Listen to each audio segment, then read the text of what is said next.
وقال الله تعالى في الكتاب الكريم أعوذ بالله من الشيطان الرجيم شهر رمضان الذي أنزل فيه القرآن هدى للناس وبينات من الهدى والفرقان صدق الله العظيم سورة البقرة.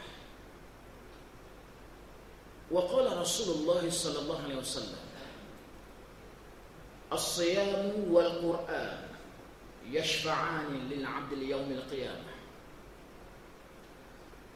يقول الصيام أي الرب منعته طعام والشهوات بالنهار فشفعني فيه.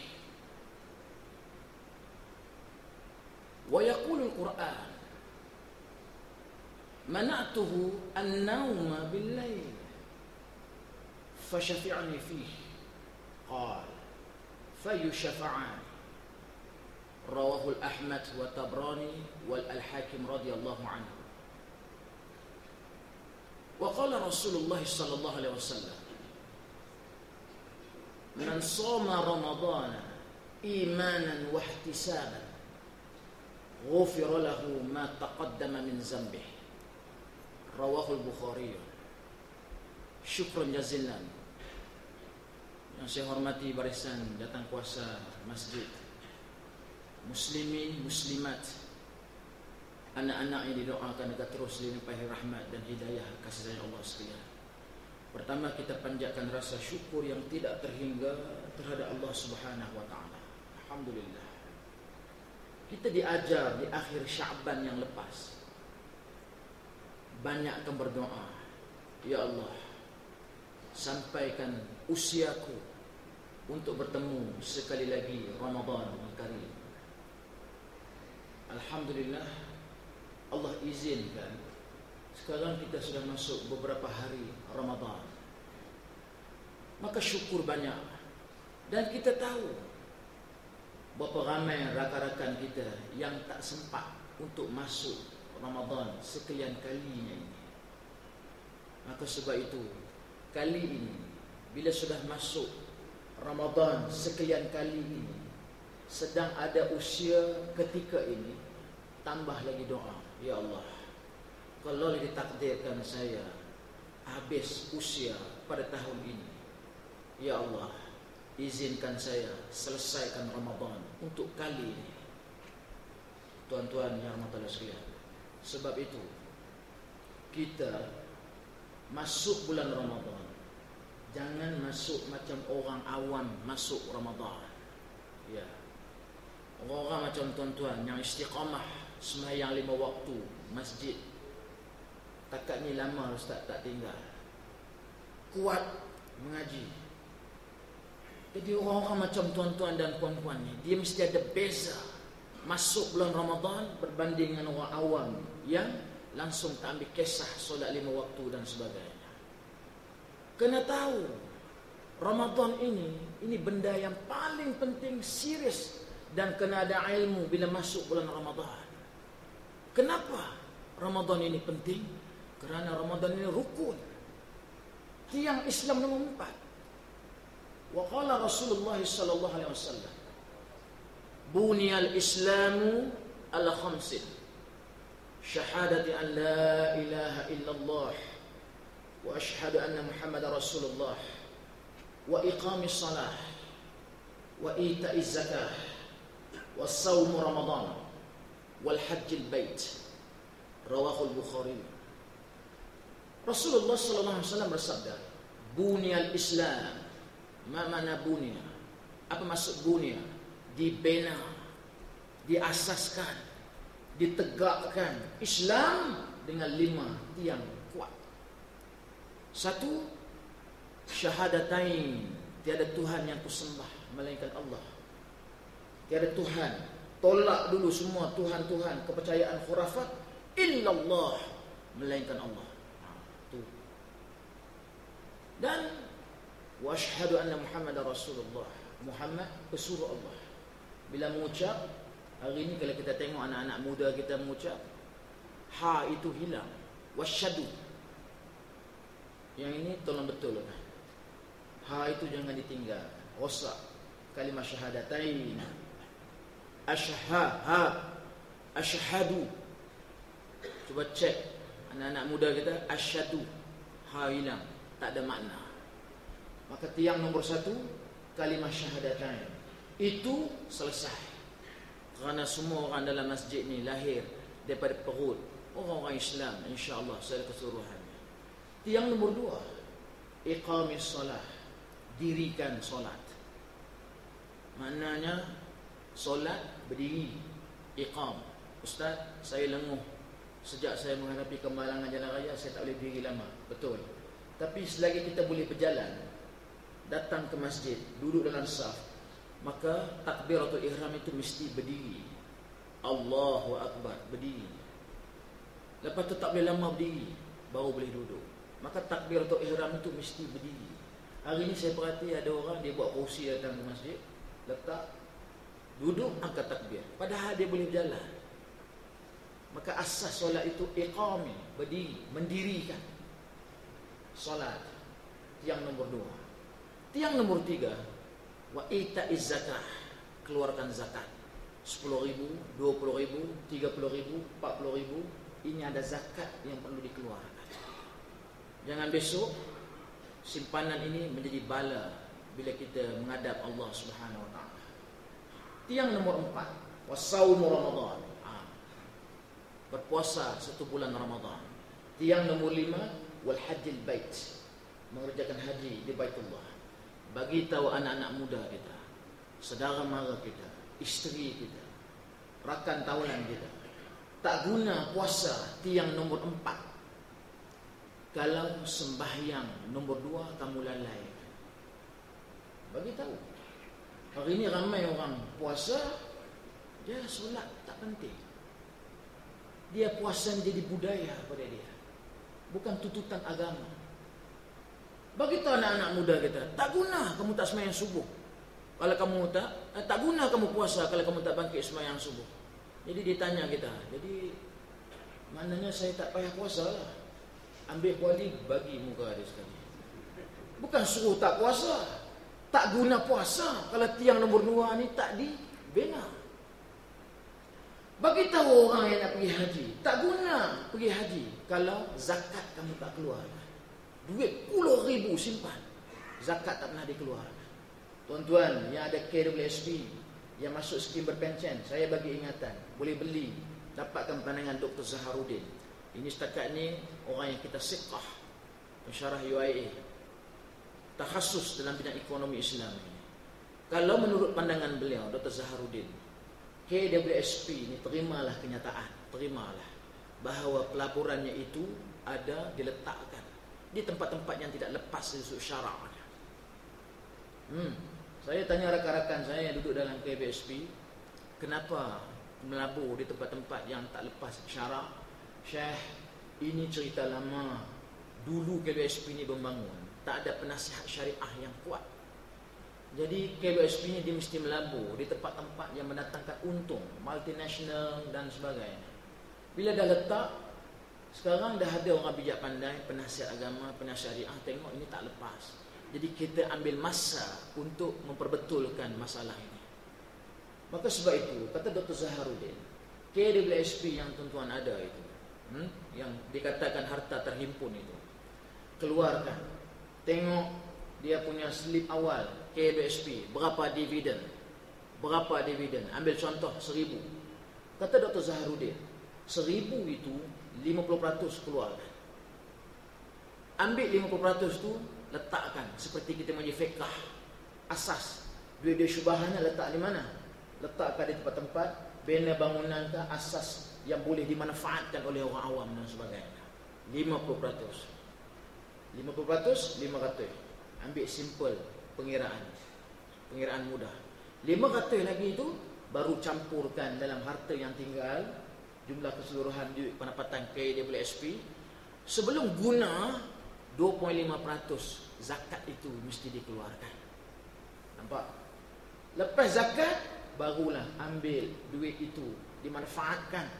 Yang terbaik, laksanakanlah haji dengan duit yang kita ada itu. Sayang, 1000 kali sayang, duit tengah ada, badan tengah sehat, selesai duit macam angin lalu. Pasal apa? Tambah oning. Dapur kering convert jadi dapur basah. Dapur basah convert jadi dapur kering. Kereta dah elok, tukar sport rim. Dah elok dah Jepun tu buat elok saiz tayar tu, dia tambah lagi yang terbonjol keluar. Exhaust elok sana, dia pergi pakai exhaust meriam buluh satu. Habis duit macam tu ya. Jumpa Vespa lama satu, repair sampai 3,000 4,000. Oh ustaz, itu kena tu. Saya tak kenal siapa-siapa sembang Vespa lama. Saya bagi contoh aja. Kalau ada okey, tak payah Vespa lama, Volkswagen lama. Allah, itu pun ada di ustaz. Saya nak kata apa dah, saya tak tahu. Ambil Volkswagen lama, Vespa lama, repair sampai 5-6 ribu. Duit habis macam ni, haji tak pergi lagi ni. Mati nak jawab apa depan Allah? Ibadah haji ini tuan-tuan, kita lajak sekilas sebelum sentuh Ramadan. Ilmu. Haji ini salah satu ibadah yang memerlukan kekuatan fizikal. Maka lebih elok kalau saya beri nasihat sekarang, pergilah ketika badan sehat, usia tidak terlalu lewat. Ya, kerana ibadah haji itu apa? Sa'i, melontar jamrah. Hari ini paling mencabar sekali. Tawaf, melontar di jamrah. Walaupun dah tambah satu lagi tingkat, dia punya sesak semacam itu. Malah setiap tahun kepadatannya semakin meningkat. Jadi kalau ada besak-sesak, penyakit dah banyak di badan, lutut lemah, gout pun sampai. Gout, saya selorong sikit lah. Gout, go out. Dah bersarang dah. Buat apa? Sebab itu orang muda dalam masjid ni pergi haji waktu usia muda, cergas. Sa'i tak perlukan bantuan apa. Pergi. Kita pun rasa puas dalam mengerjakan ibadah haji. Maknanya berbalik dalam soal tiang Islam tadi, bagi tahu orang ramai, tak guna pergi haji, zakat kamu tak keluarkan. Maka sebab itu Ramadan tiang nombor 4. Tuan-tuan tahu, mesti masuk bulan Ramadan ini, mesti ada kefahaman macam mana kefahaman kita mendirikan solat. Mesti ada kefahaman macam mana kita mengeluarkan zakat. Mesti ada ilmu sebelum kita mengerjakan haji. Nak pergi haji pun kursus haji sebulan lebih. Tiba-tiba masuk bulan Ramadan, masuk macam begitu sahaja. Puluh tahun menyambut Ramadan, statik dari segi kefahaman saja. Cuba tanya pemikiran orang-orang awam di luar ni. Bila sebut Ramadan, stigma dalam kepala apa? Ramadan, lintih kat kepala dia, bazar Ramadan. Ya. Sebut Ramadan, tanya anak-anak kecil, dia nampak apa? Boleh main lebih waktu Isyak. Kerana orang ramai sembahyang di masjid. Bila masuk 10 malam terakhir, orang-orang awam, budaya iktikaf tak ada. Tapi 10 malam terakhir, pasang panjut dan sebagainya. Tuan-tuan, cuba tuan-tuan tengok sambutan Ramadan di negara-negara Arab, Timur Tengah contoh. Di sana budaya menyambut Ramadan luar biasa. Ikut seperti yang diperintah oleh baginda Rasul sallallahu alaihi wasallam. Hidupkan malam-malam Ramadan. Di Timur Tengah, negara-negara Arab, Mesir dan sebagainya. Bila masuk 1 Ramadan, bermulalah pesta. Lampu-lampu bergelapan dipasang. Masjid tak pernah kosong. Orang bersilih ganti lepas solat malam baca Quran, menyala je lampu masjid. Di siang harinya infak, membelanja, menaja, orang makan berterusan. Malah mereka menjayakan kalimah yang ada dalam Al-Quran, fastabiqul khairat, berlumba-lumba bagi orang makan, buat kebajikan. Suasana ini 1 bulan penuh masjid. Bila besok masuk 1 Syawal, masuk saja 1 Syawal, bermulalah hari kembali seperti hari sebelum Ramadan Al-Mubarak. Macam biasa balik. Kita terbalik. Awal Ramadan penuh masjid. 10 malam terakhir, ruyuk ma'asalam ila liqa. Tak ada di masjid, penuh di pusat Muli Belah, Maidin dan sebagainya. Tuan-tuan dan puan-puan sekalian, sebab itu masuk bulan Ramadan mesti ada ilmu dan penuh dengan kesabaran. Sabar apa? Sabar dalam menjalankan ibadah puasa. Bila orang tanya kita, apa itu Ramadan? Kita jawab, Ramadan itu berdasarkan firman dan hadis baginda Rasul sallallahu alaihi wasallam. Apa itu Ramadan? Ramadan jawabnya syahrul Ramadan allazi unzila fihi al-Qur'an hudan lin-nasi wa bayyinatin minal huda wal furqan. Shadaqallahul azim. Surah Al-Baqarah ayat 185. Allah Subhanahu wa taala berfirman dalam Al-Qur'an. Apa itu Ramadan? Syahrul Ramadan, bulan Ramadan. Unzila fihi al-Qur'an. Dalam bulan Ramadan, ini bulan yang di dalamnya diturunkan Al-Qur'an. Wa bayyinatin minal huda. Hudan linnas. Al-Qur'an ini hudan. Hudan petunjuk. Kalau buka kamus bahasa Arab, hudan ada lebih 5 maksud. Tapi tak apa, untuk kita selalu tengok huda petunjuk bagi manusia. Wa bayyinatin minal huda. Al-Quran ini petunjuk, penjelas bagi penjelasan dalam Al-Quran. Wal furqan, dan Al-Quran itu pembeza. Furqan maksudnya pembeza antara hak dengan yang batil. Furqan. Supaya itu Sayyidina Umar Al-Khattab diberi gelaran Al-Faruq. Kenapa? Kerana Umar ni dia tegas dalam membezakan yang hak dan yang batil. Al-Faruq. Kita Faruq bubuh dalam filem nama orang jahat. Si Faruq kutu dalam kampung. Ni nama elok-elok semua nama jadi penjenayah dalam filem. Faruq. Padahal Al-Faruq pembeza. Furqan memberi berbeza, pembeza antara hak dan yang batil. Sebab itu ini jawapan dia. Ramadan dia mesti digandingkan dengan Al-Quran. Ramadan mesti digandingkan dengan Al-Quran. Apa maksud Al-Quran digandingkan dengan Ramadan? Kerana kita faham kemuliaan Ramadan ini di dalamnya turunnya Al-Quran. Maka sebab itu, apa yang kita kena layan Al-Quran dalam bulan Ramadan? Jangan layan Al-Quran seperti satu istilah dalam khutbah Jumaat baru-baru ni di Perak. Saya datang daripada Perak. Ipoh, pukul 10 tadi saya dah tolak dah. Jumpa tuan-tuan tengah hari ini. Salah satu khutbah di Perak baru ni dibacakan. Saya tertarik dan saya panjang kepada tuan-tuan. Hari ini umat Islam membaca Al-Quran bergotong royong menyelesaikan bacaan dia. Itu sahaja. Hari ini apa maknanya? Umat Islam bergotong royong menyelesaikan bacaan Al-Quran. 30 hari, 29 hari Ramadan, bagi kumpulan, berlumba-lumba, bergilir-gilir, hanya menyelesaikan bacaan sahaja. Adakah ini yang sebenarnya? Di satu grup, 2 grup, 3 grup, 4 grup. Mula baca, satu malam. Baca, besok sambung. Masuk malam 5 hari, Sadaqallahul azim. Cium Quran. Lepas pinggang sikit, tengok kumpulan lain. Kumpulan sana, berapa malam ni? 4 juzuk. 4 juzuk, lambat 5. Grup ni 5, okey? Pantas sikit dia. Berlumba-lumba nak rebut kain sarung pada malam akhir. Masjidnya ada kain sarung? Tak ada ayat. Masjid ni canggih sikit. Bukan kain sarung ustaznya. Sampin sutra, sampin apa? Terengganu. Itu saya dah melawak lah. Nak kejar sampin ke apa? Dah. Tuan-tuan, ni saya bagi satu istilah. Al-Quran ini mesti dilayan cara apa?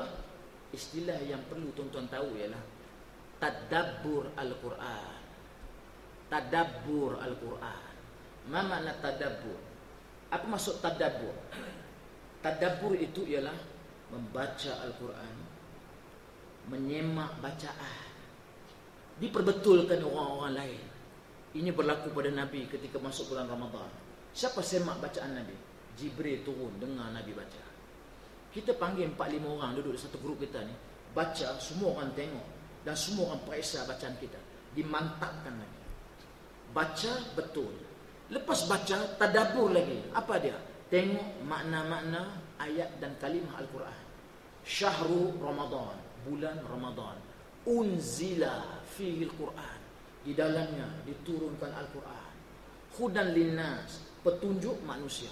Begitu baca. Kemudian apa lagi? Baru tengok pengajaran dan tafsir ayat ini. Dan kita ambil konten Al-Quran masuk dalam kepala, sebati dalam tindakan selepas itu. Sebab itu kalau baca Al-Quran, dia mesti perubah diri. Contoh siapa? Sayyidina Umar Al-Khattab. Sayyidina Umar Al-Khattab di zaman sebelum dia masuk Islam, orangnya ganas, kasar. Siapa tak kenal Umar di zaman muda dia? Kalau lumba lari naik bukit, dia menang. Siapa tak boleh lawan dia? Kasar, tegak. Maka bila sampai berita, makin ramai orang mengikut Nabi Muhammad sallallahu alaihi wasallam, yang ini memeluk agama Islam. Umar sudah hilang waras dan hilang kesabarannya. Maka tanpa merujuk orang lain, dia mengambil pedang dia, keluar rumah, cari tempat di mana Nabi Muhammad sallallahu alaihi wasallam mengajar orang tentang Islam. Berjalan dia dalam keadaan muka yang agak marah. Dalam perjalanan, tuan-tuan pun tahu, berjumpa dengan seorang sahabat. Sahabat dia tanya dia, "Aina anta?"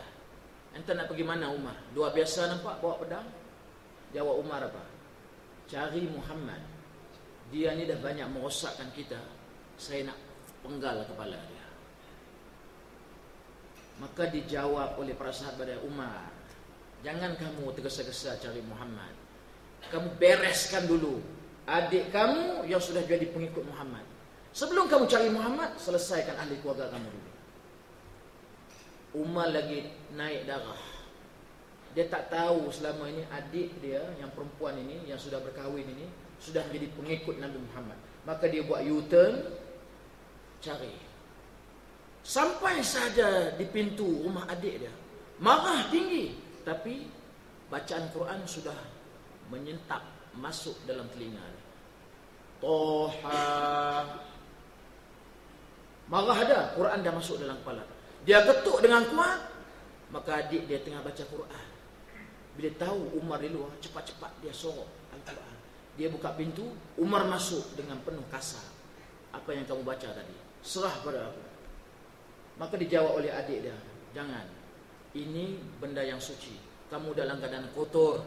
Tak boleh diberi Al-Quran ini kepada orang yang kotor."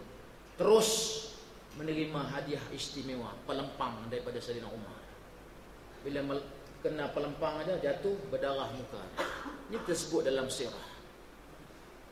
Baru datang adik ipar suami dia, tahan Umar, cukup Umar. Dia bagi tahu isteri adik Sayyidina Umar, serahkan saja pada Umar ni. Kita bukan tak tahu Umar ni siapa. Bagi. Adik dia bertahan. Nak bagi macam mana? Dia bukan orang yang suci. Masa tu Umar dah turun darah dah. Nampak? Al-Quran ni menurunkan marah orang. Turun, saya minta maaf. Bagi saya tengok apa yang kamu bacakan tadi. Ringkas ceritanya, bermulalah keislaman Umar Al-Khattab. Kaum ibu dalam dewan belakang, mana-mana suami garang lepas ni, tengok muka dia, baca Toha. Tengok dia hilang marah ke tak hilang marah. Tuan-tuan, tapi walau bagaimanapun, Sayyidina Umar ini, dia masuk Islam angkara doa Nabi Muhammad sallallahu alaihi wasallam. Ketika Nabi Muhammad ditekan teruk di Mekah, ada dua Umar yang agak kasar dengan Islam ini. Satu Sayyidina Umar, satu lagi Abu Lahab. Yang nama itu gelaran dia, nama benarnya Umar. Maka Nabi menadah tangan pada Allah, "Ya Allah, perkuatkan Islam antara salah satu Umar ini." Maka Allah pilih Umar yang ini. Jadi makcik-makcik, sebelum baca Toha, doa banyak pada Allah, bagi rendahkan sikit timing bos di rumah tu. Pasal belacan pun nak marah, fail lah macam tu. Ketua rumah tangga, suami tegas, memang betul. Tegas dalam bidang apa? Pastikan semua anak bangkit semayang waktu subuh. Tegas. Tegas apa lagi? Cuba tengok pakaian tudung anak-anak, hijab, ikut perintah atau tidak. Tegas dalam bab ini. Kurang makan, pendapatan kurang, ini tak perlu marah-marah. Doa saja pada Allah untuk mendapat rezeki tambahan dan sebagainya. Muslimin, muslimat yang rahmatullah. Saya baik. Terpaksa lah ni penceramah punya kerja tambahan, pun tak apa, pahala berganda. Berhenti sekejap, jadi pemudah cara mengumumkan. Dengan ini diumumkan, kereta WTN 956 sila ubahkan kenderaan anda kerana mengganggu lalu lintas. Saya ingat lebih baik lagi daripada Syekh tadi bagi pengumuman. Saya ulang balik, WTN 956. Kereta ini sila undurkan kerana mengganggu lalu lintas perhubungan dan sebagainya. Baik. Tuan-tuan dan mata sekalian, maka tadabbur Al-Quran asah dalam bulan Ramadan ini. Baca dan ambil Al-Quran itu sebagai hudan, petunjuk pada diri kita. Apa maksud petunjuk? Tuan-tuan, Al-Quran ini jangan dibelakangkan dia. Al-Quran ini dia sebenarnya penunjuk arah kehidupan untuk selamat di dunia dan di akhirat. Saya senang je nak bagi orang faham. Petunjuk macam mana ni? Ambil contoh, orang yang masuk hutan banat, hutan tebal. Bila nak masuk hutan, mesti ada siapkan bekalan. Dan kalau ada cita-cita nak berjalan malam di dalam hutan yang gelap itu, mesti bawa lampu sulur. Mana-mana orang yang berjalan di waktu malam di dalam hutan banat tanpa lampu sulur, baju yang elok, bila dia keluar sahaja habis compang-camping, rabak dan silah hari bulan, tak ada pakaian yang dia pakai lagi. Kerana apa? Kerana dia dalam keadaan gelap, dia berjalan, terjatuh dalam lembah, tersangkut baju dia dengan duri, koyak, rosak dan sebagainya. Bila dia keluar hutan sahaja tanpa lampu sulur, dia tidak lagi dalam keadaan sempurna. Macam itulah Islam, tapi tak guna Al-Quran sebagai pemudah cara petunjuk arah hidup dia. Dia lebih berminat mendengar pandangan pakar-pakar motivasi saja. Dalam Al-Quran, tuan-tuan, bila kita baca, dia mesti jadi sebahagian pemudah cara tunjuk arah hidup kita. Ada benda yang kita tak upaya, serah kepada orang yang selayak. Contoh, pelaksanaan hukum syariah. Itu bukan urusan individu dalam rumah. Serah dia, jawab dengan Allah SWT. Yang kita ada dalam Al-Quran, mana yang diperintahkan, ikut kapasiti yang boleh dilaksanakan, kita kena buat. Kena buat. Contoh, dalam Al-Quran diperintahkan kaum perempuan memakai tudung dengan cara yang betul. Bagaimana Al-Quran perintah orang perempuan pakai tudung dengan yang betul? Tutup kepala kamu dan labuhkan tudung kamu sehingga paras dada. Itu pemakaian tudung. Hari ini pemakaian tudung, satu kajian tak rasmi dibuat. Nampak gayanya pemakaian tudung di negara kita hari ini sudah lari daripada konsep ibadah. Tudung hari ini sudah menjadi fashion. Sebab itu ada orang dia boleh pakai tudung hari ini, esok dia boleh buka.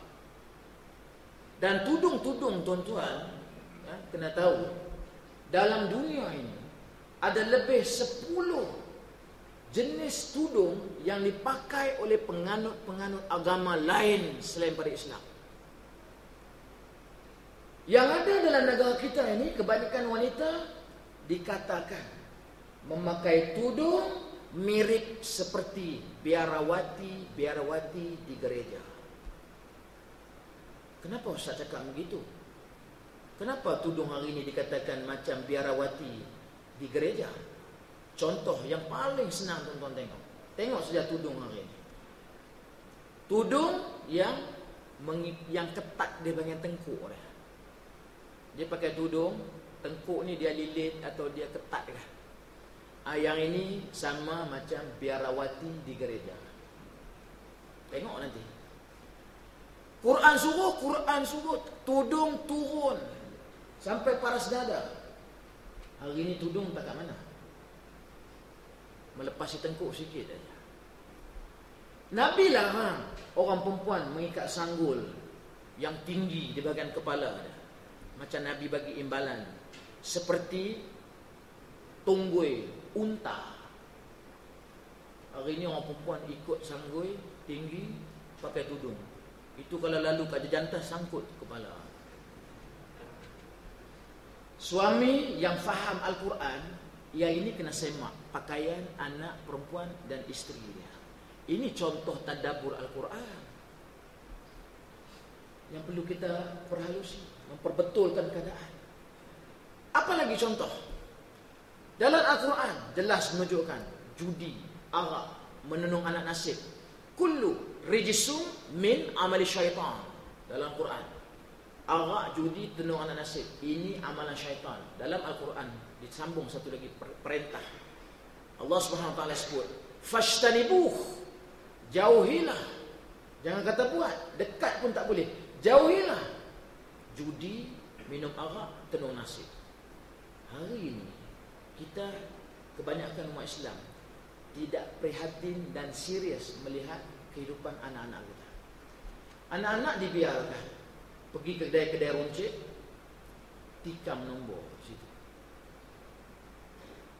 Daripada awal lagi dia dah mula berjinak-jinak tradisi judi di situ. Ini cegah awal. Sebahagian pusat membeli belah. Sekarang mungkin dah kurang, dulu banyak. Mesin auto fortune ni, fortune teller, mesin yang bubuh RM1, lepas tu letak tapak tangan, dia pun bunyi lampu lilak dia sekejap, keluar sekeping kertas. Jangan main benda. Ustaz, sambil-sambil nunggu orang rumah lambat sangat beli barang dah lah. Jadi saya hulur lah tangan saya, suka-suka ya. Suka-suka, bila keluar kertas, anda bernasib baik hari ini, menang duit. Mula percaya. Tuan-tuan, orang Islam dia cuai dalam menangani isu-isu asas begini. Tinggalkan semua. Termasuk bila hukum Al-Quran ini tidak ditegakkan, tidak ada tadabburnya, maka hari ini kita tengok suasana tidak menentu berlaku dalam masyarakat. Contoh dalam Al-Quran, ini tadabbur Al-Quran, ada disebut oleh Allah Subhanahu Wa Taala, jalankan perintah qisas. Apa itu qisas? Lempang dibicarakan salah, dibalas dengan lempang. Tumbuk orang, mengadu orang yang kena tumbuk ni, dibicarakan salah, dia boleh tumbuk muka orang yang menumbuk muka dia. Bunuh orang, dapat tangkap, dibicarakan. Maka kisahnya apa? Keluarga semati boleh tuntut hak nyawa dan orang yang bunuh tu boleh dibunuh balik. Tapi ada pandangan mengatakan kalau keluarga mangsa bunuh itu dia tak mau, dia maafkan, bayar ganti rugi, itu lebih baik, kerana beri kesadaran kepada orang yang buat kesalahan. Tapi kalau keluarga mangsa bunuh, dia tuntut bunuh, jalankan perintah. Ini hukuman terbaik. Tonton tengok, hari ini manusia dia tak ikut hukum qisas yang Allah bagi ni. Dia pakai hukum akal dia. Hukum kes bunuh, tangkap, bicara, didapati bersalah, tak ada qisas, dijatuhkan hukuman penjara seumur hidup. Maka orang yang bunuh ni masuk dalam penjara seumur hidup dalam penjara. Jadi satu kerja, tanggung dia makan minum, tempat perlindungan dia, belanja urus hidup dia, upah pengawal keselamatan suruh jaga dia. Duit siapa bayar ni? Cukai yang tuan-tuan bayar. Jadi sebab itu penjara tak pernah kurang, makin lama makin ramai, penuh orang. Islam dah bagi solution, jalan penyelesaian. Kalau dilaksanakan hukum, selesai banyak manusia. Di Saudi, hukuman yang potong kepala ni, ada satu video yang dirakam daripada jarak jauh. Bukan boleh rakam, tapi ada orang berani dia rakam dari jarak jauh. Zoom, tangkap. Satu kes, penggal kepala setelah sabit kesalahan. Dibenarkan orang ramai tengok. Tengok kepala nak bercerai dengan badan ni. Maka di tengah-tengah keramaian orang ini, siap ambulan lebih daripada 5, 6 biji, 10 biji menunggu. Kalau sekali tengok ni ambulan banyak-banyak ni untuk apa? Yang nak kena kerat seorang ya. Kenapa ramai-ramai banyak ambulan ini? Akhirnya terjawab persoalan itu bila hukuman telah dijatuhkan. Bila hukuman dijatuhkan, tengok kepala bercerai daripada badan, rupa-rupanya lebih 5-8 orang tumbang pingsan. Rupa-rupanya ambulans itu untuk orang pingsan, bawa pergi ke hospital. Bila orang tengok peristiwa itu, Allah Subhanahu Wa Taala menghantarkan rasa gerun di dalam hati-hati manusia, tak berani nak buat jenayah. Bila tak buat laksana Islam, hukum Islam, Allah cabut rasa gerun kerana hukuman yang dijatuhkan itu bukan hukuman Allah. Maka hari ini baca surah Abah, Sina 2 hari sudah, 3 hari sudah, ganas seorang penolong kanan mati kena tembak di sekolah. Sebelum itu di mana? Pak Haji bawa balik sembahyang Isyak, masuk kereta, berhenti, ketuk tingkap, buka, tembak, pam, sembelih orang. Penjenayah masuk rumah orang. Di Taiping, Perak, tuan-tuan, sebelum Ramadan, ada satu kes perompak masuk di rumah ibu tunggal warga emas. Suami baru lepas meninggal dunia, tua dah. Dia bangkit nak sembahyang subuh, pukul 6 bangun, masuk bilik air, dah bersihkan badan nak sembahyang subuh. Makcik ni pun keluar aja, dah siap menunggu lebih daripada seorang orang nak pecah dan ambil duit dia malam. Apa yang berlaku pada makcik ini? Ini report polis yang saya baca. Makcik ini yang pangkat nenek ini ditumbuk dan dipukul. Boleh bayang lah tuan, orang gila di luar. Pasal duit dia pukul orang tu. Dah tumbuk dan pukul, ikat. Maka perompak ni pun dia cari duit, akhirnya dapat duit 45 ribu. Ini duit peninggalan arwah suami orang tua. Maka bila dapat duit ni, makcik ni dia nampak, lalu dia bercakap dengan perompak malam tu, jangan ambil duit itu, itu duit peninggalan arwah suami saya tak ada apa lagi lah. Jadi perompak tu sebelum keluar, dekat-dekat nak habis subuh lah, apa dia kata? Dia keluar duit RM20 sikit, dia bagi makcik tu. Makcik, ini untuk minum makan hari ni, yang lain saya minta halal. Perompak pun mengaji juga. Dulu tengok, bila silap melihat Al-Quran, Al-Quran ni bukan untuk cium, letak kepala, simpan atas rak. Bila nak bersumpah, pegang Quran. Dah, ini bukan peranan Al-Quran. Apa jadi kalau ini jadi amalan masyarakat? Sikit-sikit sumpah, pegang Quran. Apa jadi? Satu kes kecurian berlaku. Perompak masuk rumah orang tua, suri rumah, ikat. Kali ni perompak ni cari tak jumpa. Bila tak jumpa, dia marah. Bila dia marah, dia buka mulut makcik ni, dia tanya dia, ada tak lagi duit dan harta dalam rumah ni? Makcik dia kata tak ada apa dah. Lalu perompak tu cari Al-Quran. Dia cari Al-Quran, dia bagi makcik tu pegang ni Al-Quran ni. Jadi makcik tu pegang Al-Quran. Sekarang makcik cakap betul-betul, ni Al-Quran ni. Kalau makcik bohong, Quran. Jawab soalan elok-elok. Ada tak duit dalam rumah ni? Makcik tu pegang Quran. Ini Quran ke? Quran. Baiklah, makcik tak boleh bohong depan Quran. Ada lagi duit dalam rumah ni. Ada sana, ada sana. Terima kasih. Nampak? Kalau begini dilayan Al-Quran, itu padahal.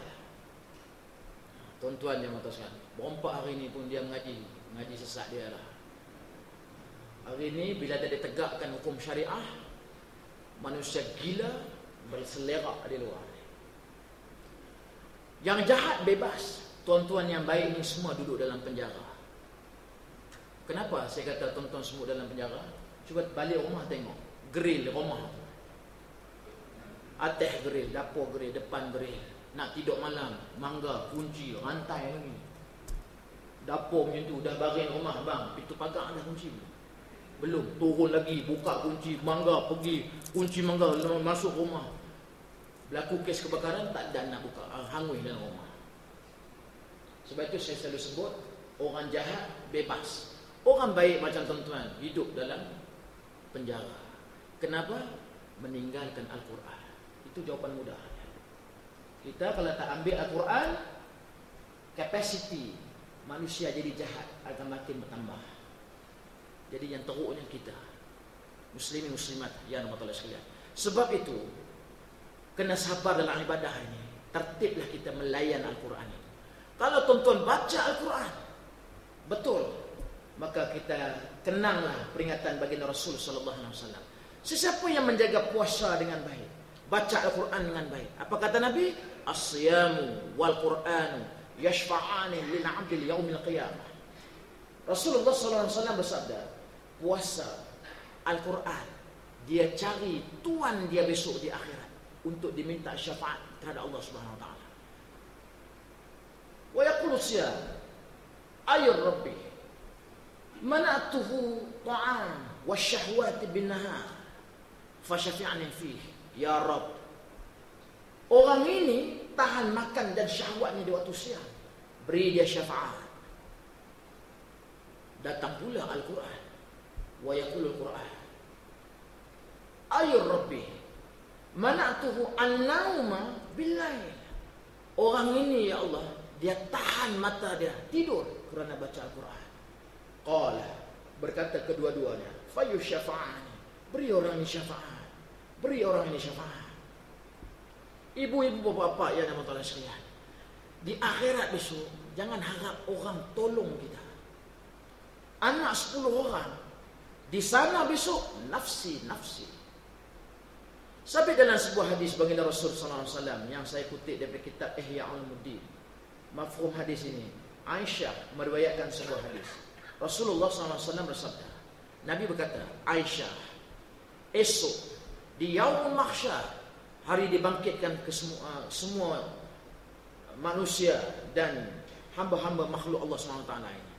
Manusia bangun dalam keadaan bertelanjang bulat. Semua lelaki kembali tidak bersunat, kecuali para nabi, para anbiya, perempuan-perempuan solehah yang menutup auratnya di atas muka bumi ini. Ini semua diberi gamis khas tutup auratnya. Yang lain bertelanjang bulat.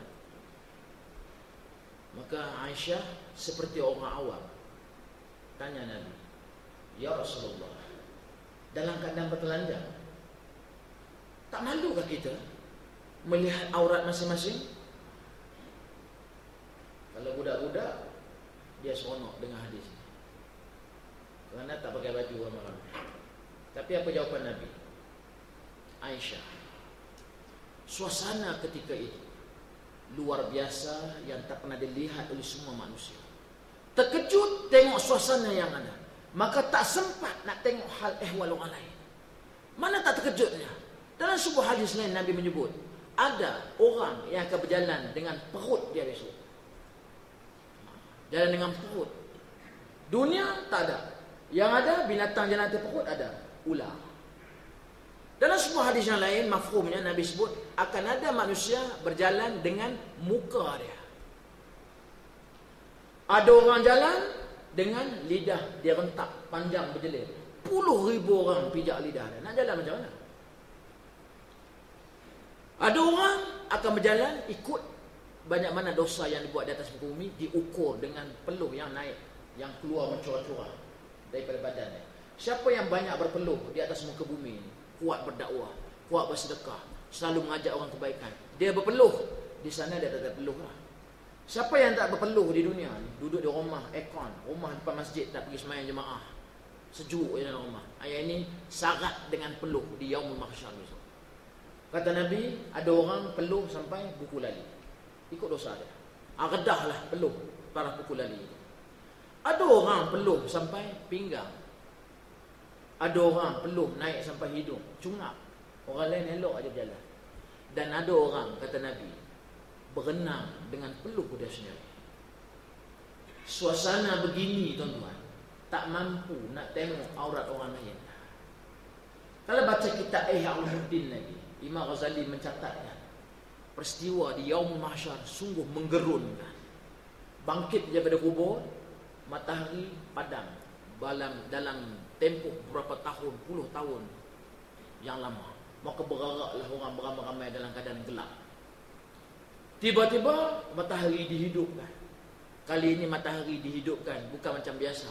matahari betul-betul diturunkan satu jengkal atas kepala. Berarak meramai.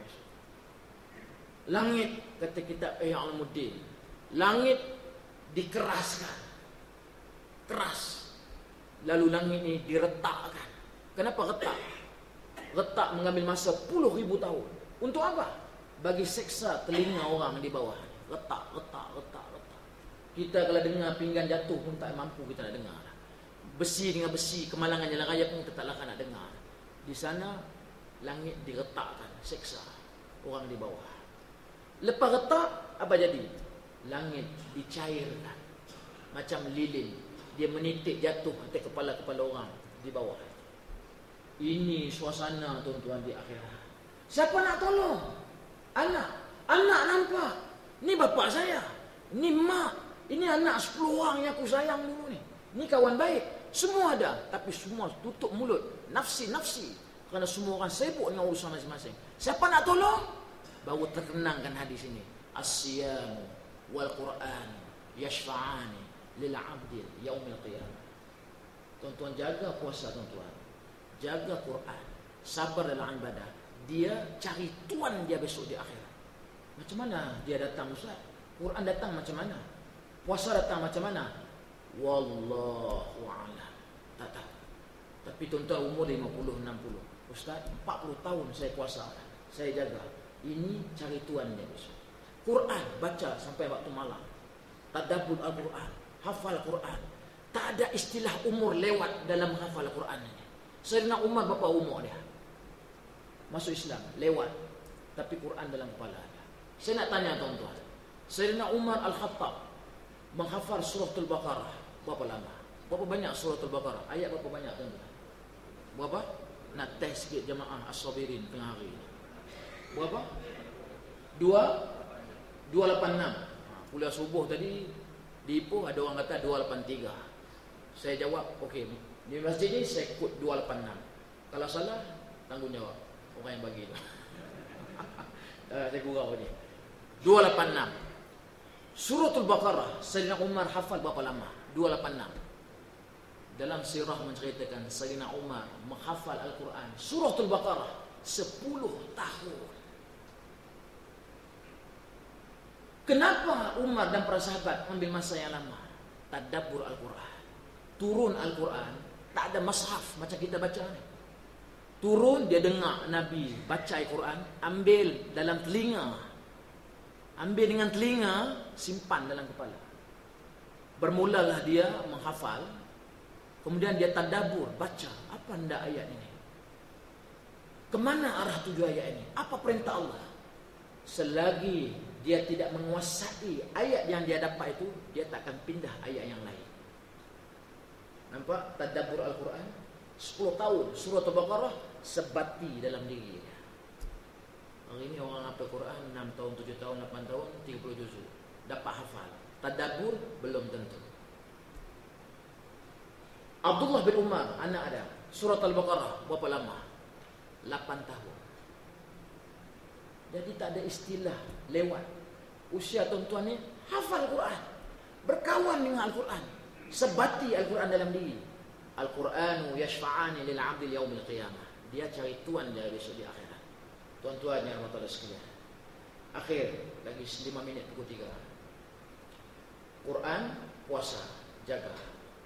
Maka puasa dalam bulan Ramadan ini standard macam tuan-tuan ini mesti jaga dan ikut sebaik mungkin apa yang ditunjukkan oleh baginda Rasul sallallahu alaihi wasallam.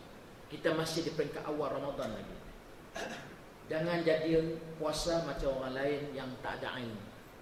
Masuklah Ramadan, puasa, ikut Nabi berpuasa.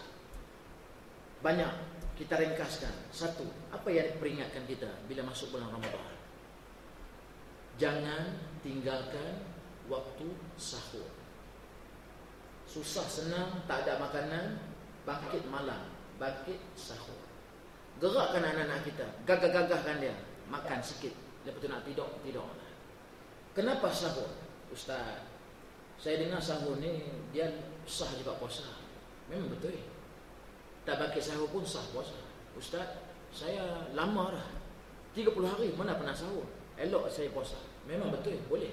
Tapi ingat, kita hilang satu tempat yang sungguh berkat dalam doa dan ibadah terhadap Allah dan Rasul. Waktu sahur ini tempat yang mustajab untuk tuan-tuan berdoa. Dan Nabi kata apa? Sahur ini pembeza antara orang Yahudi dengan orang Islam berpuasa. Jadi kena bangkit sahur. Waktu bila sahur? Nabi pesan, sahur ini mesti takhir. Takhir. Takhir macam mana Ustaz? Dengar, saya bagi contoh yang mudah. Contoh subuh pukul 6. Imsak 5.50. Maka takhir itu pukul berapa? Takhir itu 5.30, 5.35, 5.40, 5.45, 5.46 okey, 5.47 okey, 5.48 okey, 5.49 okey, 5.50 pun okey. Tak batal ke puasa Ustaz? Waktu imsak kita minum, siapa kata batal? Kalau tuan-tuan pergi di negara-negara Arab, kalau mengikut fatwa Yusuf Qaradawi, imsak tak ada dalam agama. Kalau tengok hadis, saya baca satu hadis. Ini perkembangan ilmu tuan-tuan. Ambil. Para sahabat makan.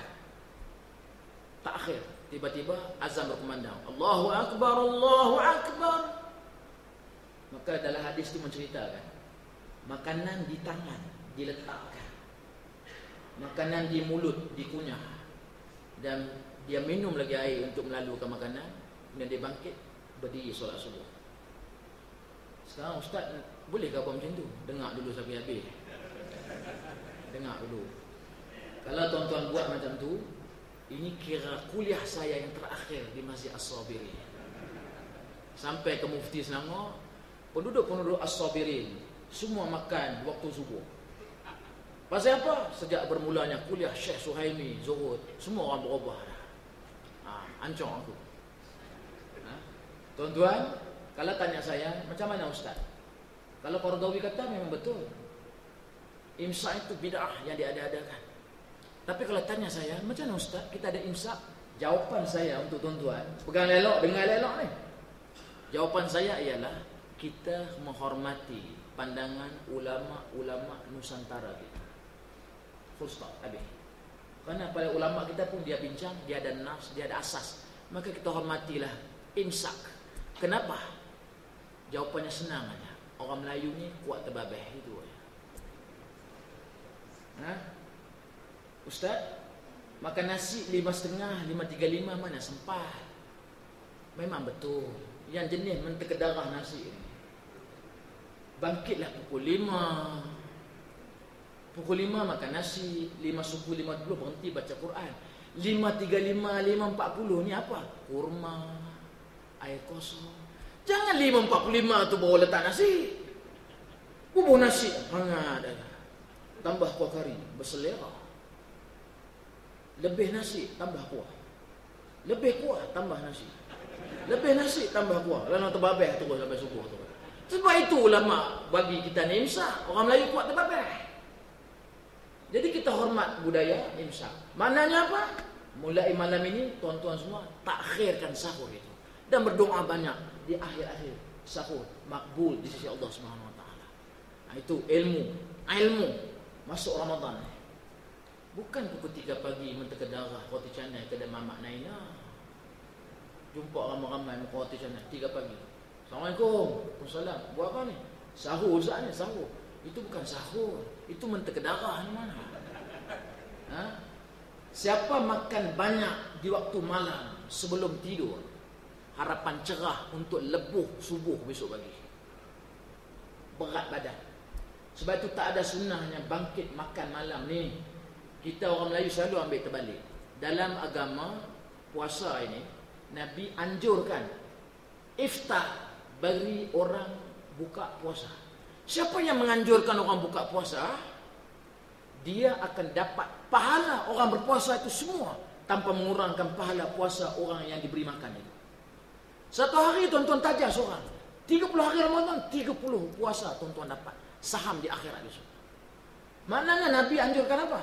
Tajah orang buka puasa. Tapi hari ini orang terbalik. Tajak, moreh lepas main tarawih. Jadi tak boleh ke moreh sah. Baiklah kita umumkan mulai hari ini As-Sabirin tak ada moreh lagi. Teruk juga aku. Moreh buat juga. Tapi orang yang bagi moreh itu jangan lupa bahagian kamu tajak orang buka puasa. Itu dia punya faham dia. Baik, sahur selesai. 2. Apa Nabi ajar kita lagi? Kalau sahur takhir, berbuka puasa, jangan tangguh segera. Jangan tangguh segera. Lagi 15 minit nak masuk waktu. Panggil anak-anak kita dalam keadaan bersih, isteri, duduk dekat juadah, baca Quran, doa. Kerana kata Nabi, di saat-saat berbuka puasa itu, ada 2 sebab doa itu diterima. Kerana apa? Kerana yang pertama, mulut kering orang yang berpuasa. Doa orang berpuasa ini makbul. Dan saat-saat berbuka puasa, ini tempat yang mustajab doa dimakbulkan. Kita hidup hari ini bukan senang. Anak nak periksa. Ini seorang anak berada jauh daripada mata. Suami kerja malam. Ekonomi kita tak berapa. Doalah 30 hari Ramadan ni. Doa, ya Allah. Ini anak nak periksa seorang saya, ronsen. Doa. Tapi jangan lupa doa keselamatan diri dan anak-anak. Selamat di Yaumul Mahsyar itu. Ini jangan tinggalkan. Dan doakan keselamatan ibu bapa kita yang sudah tiada. Jangan dikenang mak bapa ni hari raya aja. Doa yang tuan-tuan baca dalam solat jenazah itu. Allahumma fir lahu warhamhu wa'afihi wa'fu anhu wa akrim nuzulahu sampai habis. Ini boleh dibaca mengenangkan ibu bapa kita yang telah tiada itu. Kalau tuan-tuan tengok betul-betul maksud Allahumma fir lahu, cantik maksud dia. Kalau ibu tukar je hu jadi ha, dhamir. Allahumma fir laha warhamha wa'fu anha. Mak kita rasa. Kerana kata Nabi, meninggal anak Adam bawa 3. Sedekah jariah, ilmu yang bermanfaat, doa anak yang soleh.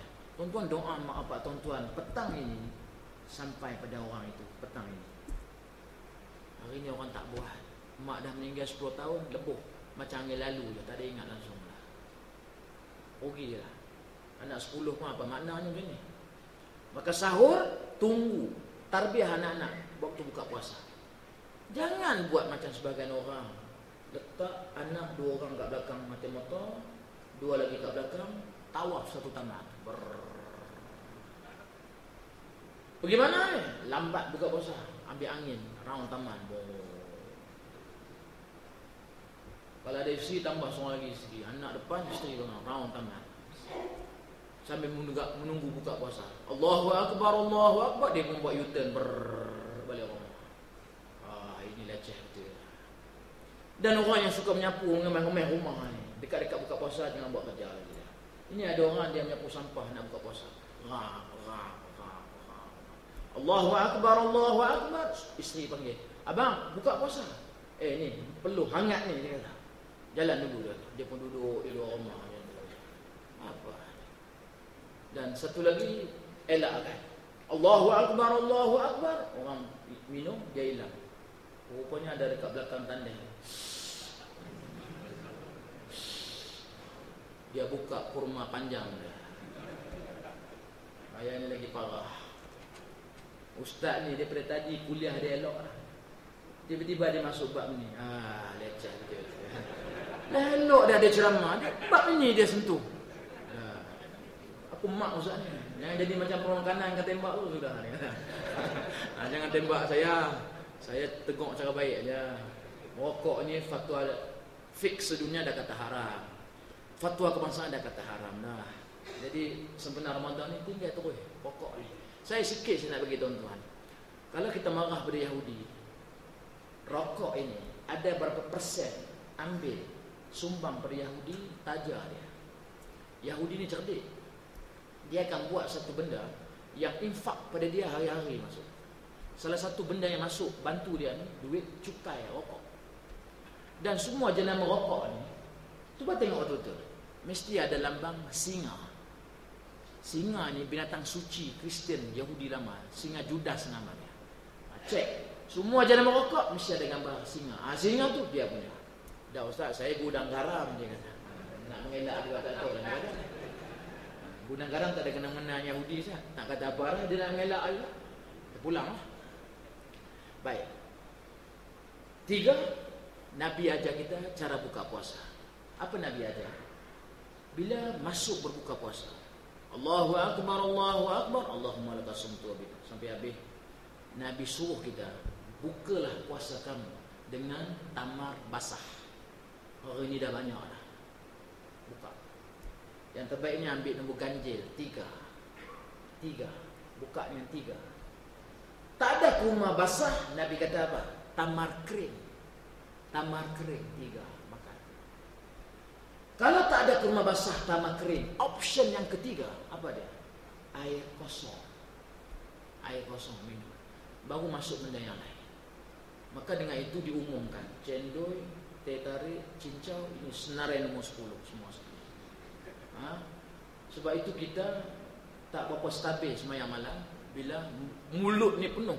Allahu Akbar, Allahu Akbar, martabak sebelah. Ini ayam sebelah. Belum masuk teh tarik. Mula perut termemulai, runtuh jamban dibuat. Tak ikut sunnah. Tuan-tuan dan puan-puan sekalian, saya peringatkan, jangan membazir makanan di waktu Ramadan. Balik rumah ni buat checklist. Saja aja panggil isteri buat list. Kita dah 5-4 hari puasa ni. Cuba tengok perbelanjaan makan kita di luar Ramadan dan dalam bulan Ramadan. Mana lebih? Siapa yang lebih belanja makan dia dalam bulan Ramadan, itu ada masalah. Patut dia kurang lagi. Dengan itu saya melahirkan rasa marah saya dengan sebahagian hotel-hotel besar. Dia exploit bulan Ramadan, ambil untung dengan menawarkan buffet makan RM50, RM60 dan sebagainya. Orang musafir itu cerita lain. Ini saja-saja beli tiket RM50-60, makan itu satu orang. Satu orang RM50. Bila tanya dia, Syekh, mahal ni? Dah Ustaz, kita ni bayar RM50, makan masa buka puasa, sambung maghrib, lepas tu boleh sambung maghrib makan lagi. Lepas maghrib sambung lagi, sambung sampai Isyak. Lepas Isyak, kadang-kadang lepas tarawih boleh makan lagi. La ilaha illallah, ini ibadah apa ni? Ini qiyamul lail ke qiyamul ta'am? Bangkit makan. Siapa makan banyak bertentangan dengan hadis Nabi. Wa qala Rasulullah sallallahu alaihi wasallam, nahnu qaumun la na'kulu hatta najua wa iza akalna lan nashba. Nabi kata apa? Kami adalah kaum mulai makan bila rasa lapar. Wa iza akalna, bila kami mula makan, lan nashba, kami berhenti sebelum kenyang. Tiba-tiba bayar buffet RM60, sambung lagi. Ada lagi beruang tak terisi, tambah lagi. Langgar sunnah. Tuan-tuan yang bertolak sekalian, ini penting buat perhatian tuan-tuan. Akhir sekali daripada saya, sabar dalam beribadah. Jangan lupa juga hantar doa kepada sebahagian umat Islam yang tak sama nasibnya macam saya dan tuan-tuan sekalian. Doakan orang-orang ini diberi kemudahan, diselamatkan oleh Allah daripada kezaliman sebahagian manusia yang lain. Di mana? Contoh yang pertama, Rohingya. Jangan lupa saudara kita di Rohingya. Satu kem, kampung-kampung dah kena bakar. Maka duduk dalam kem besar. Sahabat saya balik sebelum Ramadan, pergi hantar barang bekalan makanan. Dia beritahu saya, Syekh, satu kemah hampir 40,000, 50,000. Apa yang menyambut kami bila masuk kem Rohingya? Yang menyambut kami bila masuk kem Rohingya ini ialah bau busuk dan hanyir dia. Kerana bekalan air yang tak cukup. Sungguh penyayat hati melihat nasib umat Islam di dalam ini. Dikawal ketat oleh tentera-tentera zalim Myanmar. Kesian tuan-tuan. Orang tua-tua menangis. Mengadu pada Allah. Apalagi yang tak kena ni sampai kami begini menanggung azab ni. Nak buka puasa apa? Makanan pun tak ada. Nak sahur apa? Makanan pun tak ada. Kasihan. Sebab itu sebelum beli barang-barang makan tu, teringatlah orang sana. Jangan gamak kita makan lebih. Saudara kita ada yang tak makan di sana. Hantarkan doa. Baru-baru ni ada satu peraturan gila dibuat di Rohingya. Saya kata gila lah. Dia pun nak menekan etnik Muslim Rohingya ni. Apa dia buat? Dia isytiharkan undang-undang baru umat Islam Rohingya tidak boleh lebih daripada 2 orang anak. Kesian. Itu Rohingya, tuan-tuan jangan lupa. Baik.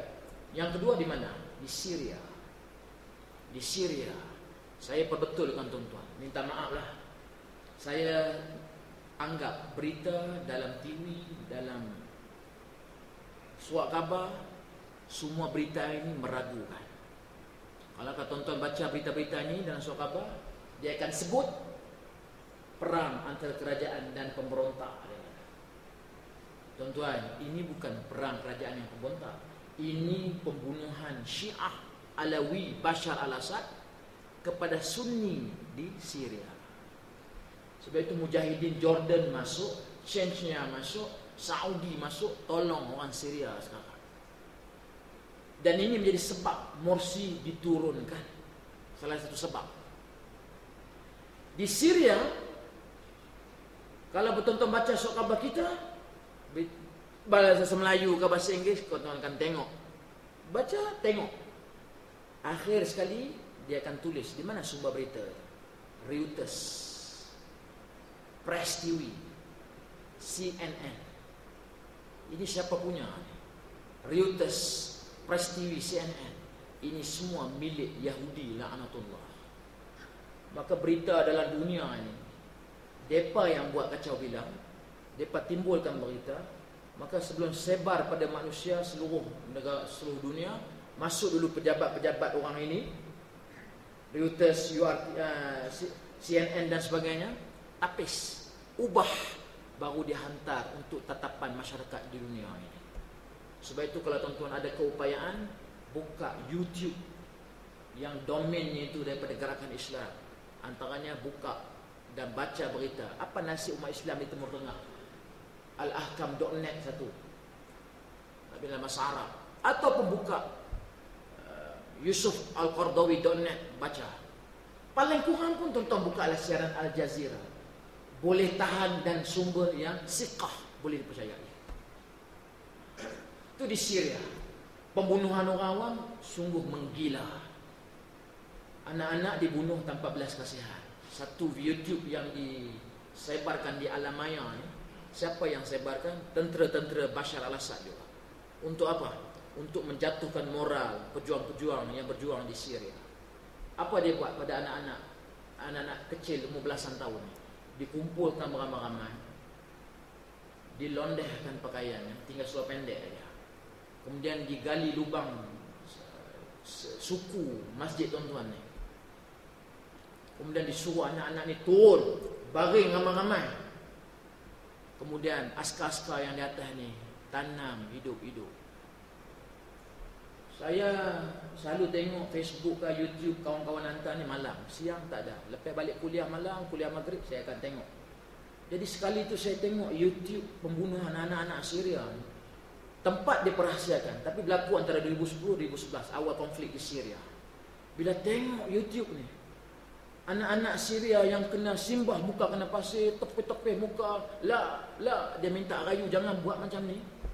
Saya tak gamak nak tengok sampai habis YouTube itu. Kenapa? Saya terpandang anak-anak saya tengah tidur malam. Cuba bayangkan anak aku kat sini. Saya tak tengok sampai habis, tutup. Ini di Syria. Orang perempuan Syria, apa yang tak kena pada orang ini? Yang paling kesian sekali, berita mutakhir ialah perempuan, orang tua, ibu-ibu tua keluar daripada bandar-bandar besar, cari perlindungan di sempadan. Jordan buka, Turki buka, maka orangnya akan duduk di kem-kem pelarian. Kem ada, makanan ala kadar, tapi yang sampai berita kepada kita ialah keselamatan nyawa orang-orang ini. Bapa tak ada, suami entah ke mana, tak terlibat dengan perang kan, masih hidup lagi. Anak lelaki entah ke mana. Jadi apa berlaku pada wanita-wanita pelarian ini? Waktu malamnya, kebanyakannya ada yang diculik, dijual menjadi hamba dan sebagainya. Ini nasib wanita Syria. Hantar doa pada orang-orang ini. 3, jangan lupa nasib saudara kita di Mesir. Saya sanggah berita yang dikeluarkan di kaca televisyen. Saya minta maaf lah. Karena saya dapat sumber yang betul, tanggungjawab saya sebagai tahu tuan-tuan berita betul. Dr. Muhammad Morsi ini diturunkan oleh Amerika, Yahudi laknatullah, menggunakan kuasa tentera sekular Mesir. Tuan-tuan kena terima kenyataan ini. Kenapa orang ini marah sangat dengan Mesir, terutamanya Morsi? Pertama, Morsi yang 30 juzuk Al-Quran dalam kepala, pemimpin Mesir yang bila naik saja jadi presiden, apa amaran dia pada orang ramai? Dia bagi tahu staf-staf dia, wartawan, jangan tunjuk muka saya beri ucapan tahniah banyak dalam bentuk-bentuk iklan. Tak mau itu semua, tak mau, dia kata. Ini Morsi. Tak mau liputan promosi saya naik sebagai presiden. Jangan buat, dia kata. Morsi sudah berjaya ubah perlembagaan sekular, dan dia sudah bawa perlembagaan yang mirip kepada kehendak Al-Quran. Yang ini mereka tak boleh tahan. Termasuk fatwa yang dikeluarkan oleh Mesir menyanggah Bashar al-Assad di Syria. Morsi dia marah dengan Hizbullah Lebanon yang masuk ke Syria, duduk menyokong Bashar al-Assad. Dia marah dan diberi amaran kepada Lebanon, jangan bantu Bashar al-Assad membunuh orang-orang awam di Syria. Maka Mesir buktikan 3-4 minggu sebelum jatuh, Mesir panggil duta balik ke Mesir. Dan bila wartawan tanya Morsi, boleh tak orang-orang Mesir pergi bantu Syria? Apa jawapan Dr. Morsi? Kami tak larang rakyat Mesir untuk masuk bantu orang-orang Syria. Apalagi orang marah pada Morsi? Marah kerana buka pintu Rafah yang memberi kemudahan keluar masuk orang Palestin yang teruk diazab di dalam Palestin. Ini Israel tak boleh tahan dah. Hamas yang dalam ini kena kurung lama pun tak boleh nak kalah.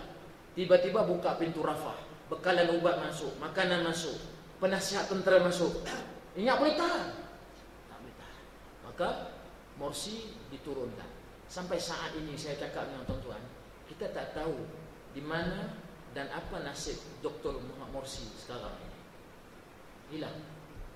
Tentera kata ditahan. Di mana? Tak boleh bagi tahu. Sebab itu 3-4 malam ini orang tak tengok berita maklumat daripada rakan-rakan pemeram dan sebagainya. Solat tarawihnya di dataran Raba'atul Adawiyah. Ini salah satu dataran yang besar, melaut orang sembahyang tarawih malam. Dan yang paling berduka citakan, tentera sudah mula menggunakan senjata. Dan senjata yang dia gunakan lebih dahsyat daripada senjata yang digunakan oleh tentera ketika kejatuhan Husni Mubarak. Apa senjata yang dia gunakan? Peluru yang ditembak masuk dalam badan, meletup, bercerai anggota badan. Ini di Mesir sekarang. Jurucakap Ikhwan mengatakan, kami tengok mayat-mayat yang mati ditembak ni luar biasa. Organ dalam pecah, ada anggota badannya tanggal.